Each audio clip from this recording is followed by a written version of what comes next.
అయోధ్య రామాలయంలో విరాళాల చోరీ వ్యవహారం దేశవ్యాప్తంగా తీవ్ర గందరగోళానికి దారితీసింది. ఈ కేసులో ఇప్పటివరకు జరిగిన దర్యాప్తుపై నివేదిక ఇవ్వాలని సిట్ను సుప్రీంకోర్టు ఆదేశించింది. ఈ చోరీపై సీబీఐతో దర్యాప్తు జరిపించాలని సుప్రీంకోర్టులో పలు పిటిషన్లు దాఖలయ్యాయి. వీటిని విచారణకు స్వీకరించిన సుప్రీం పిటిషన్లపై స్పందించాలని కేంద్రంతో పాటు ఉత్తరప్రదేశ్ ప్రభుత్వానికి నోటీసులు జారీ చేసింది. అలాగే ఆలయ నిర్వహణను చూస్తోన్న శ్రీరామ జన్మభూమి తీర్థక్షేత్ర ట్రస్ట్ కూడా నోటీసులు ఇచ్చింది.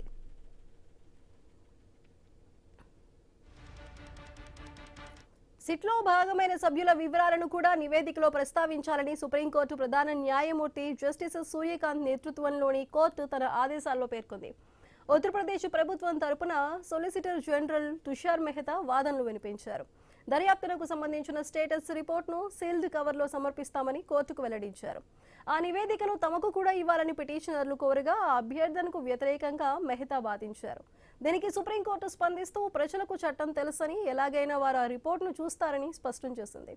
దీనిపై తదుపరి విచారణను జూలై 20వ తేదీకి వాయిదా వేసింది.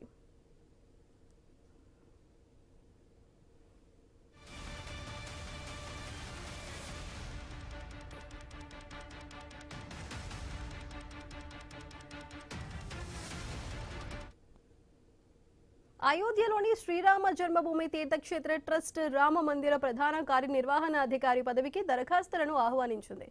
ఆలయ నిర్వహణ, ఆర్థిక వ్యవహారాల పర్యవేక్షణ, భక్తులకు మెరుగైన సౌకర్యాల కల్పన వంటి కీలక బాధ్యతలను నిర్వర్తించేందుకు ఈ నియామకాన్ని చేపడుతోంది.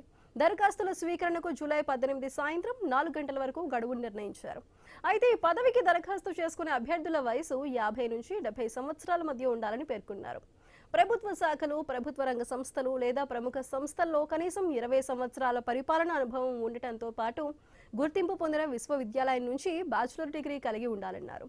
హిందీ, ఇంగ్లీషు భాషలపై పట్టు అవసరమని, సనాతన హిందూ సాంప్రదాయాలను పాటించే అభ్యర్థులకు, ముఖ్యంగా వైష్ణవ సాంప్రదాయానికి చెందిన వారికి ప్రాధాన్యం ఇవ్వనున్నట్లు అయోధ్య శ్రీరామ జన్మభూమి తీర్థక్షేత్ర ట్రస్ట్ వెల్లడించింది.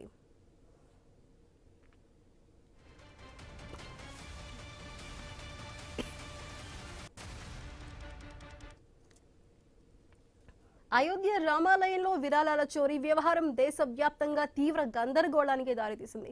ఈ కేసులో ఇప్పటివరకు జరిగిన దర్యాప్తుపై నివేదిక ఇవ్వాలంటూ సిట్ను సుప్రీంకోర్టు ఆదేశించింది. ఈ చోరీపై సీబీఐతో దర్యాప్తు జరిపించాలని సుప్రీంకోర్టులో పలు పిటిషన్లు దాఖలయ్యాయి. వీటిని విచారణకు స్వీకరించిన సుప్రీం పిటిషన్లపై స్పందించాలని ఇటు కేంద్రంతో పాటు ఉత్తరప్రదేశ్ ప్రభుత్వానికి కూడా నోటీసులు జారీ చేసింది. అలాగే ఆలయ నిర్వహణను చూస్తున్నటువంటి శ్రీరామ జన్మభూమి తీర్థక్షేత్ర ట్రస్ట్ కూడా నోటీసులు ఇచ్చింది.